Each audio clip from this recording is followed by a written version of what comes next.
ओम नमो भगवते वासुदेवाय। जय श्री राधे कृष्ण मित्रों, जैसा कि आप सभी जानते हैं कि वैसाख का पवित्र महीना चल रहा है और ये महीना भगवान श्री कृष्ण जी को अत्यधिक प्रिय है। हमारे चैनल पर प्रतिदिन वैसाख मास महात्म्य की कथाओं को सुनाया जाता है। आपसे विनम्र विनती है कि इन कथाओं को प्रतिदिन सुना करिए, क्योंकि जब आप प्रतिदिन इन कथाओं को सुनेंगे तभी पूरी कथा समझ में आएगी।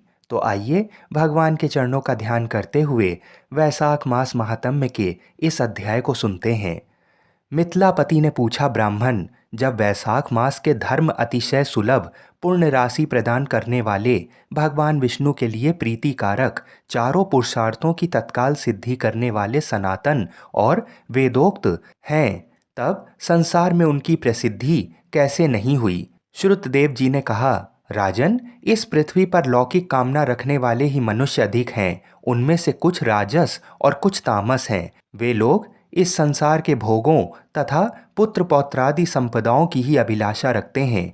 कहीं किसी प्रकार कभी बड़ी कठिनाई से कोई एक मनुष्य ऐसा मिलता है जो स्वर्ग लोक के लिए प्रयत्न करता है और इसीलिए वह यज्ञ आदि पुण्य कर्मों का अनुष्ठान बड़े प्रयत्न से करता है, परंतु मोक्ष की उपासना प्राय कोई नहीं करता।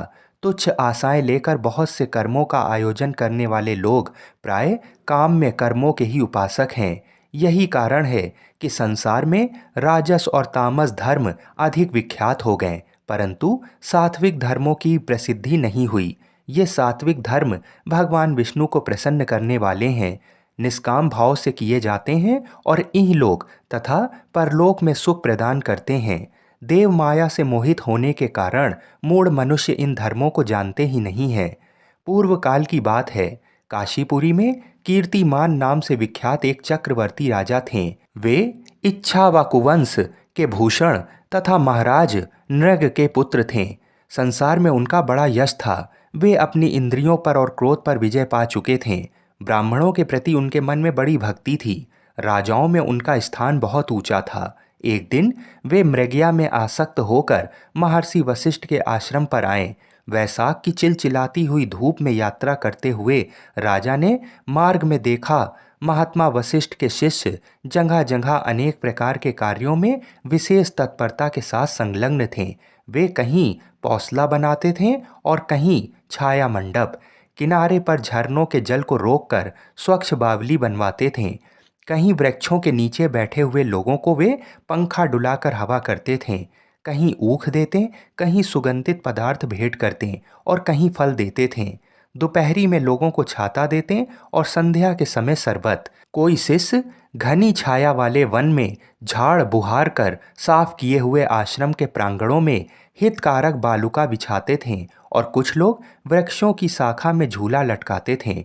उन्हें देखकर राजा ने पूछा, आप लोग कौन हैं? उन्होंने उत्तर दिया, हम लोग महर्षि वशिष्ठ के शिष्य हैं। राजा ने पूछा, ये सब क्या हो रहा है? वे बोले, ये वैसाख मास में कर्तव्य रूप में बताए गए कर्म हैं जो धर्म अर्थ काम मोक्ष चारों पुरुषार्थों के साधक हैं। हम लोग गुरुदेव वशिष्ठ की आज्ञा से इन धर्मों का पालन करते हैं। राजा ने पुनः पूछा, इनके अनुष्ठान से मनुष्यों को कौन सा फल मिलता है? किस देवता की प्रसन्नता होती है? उन्होंने उत्तर दिया, हमें इस समय ये बताने के लिए अवकाश नहीं है।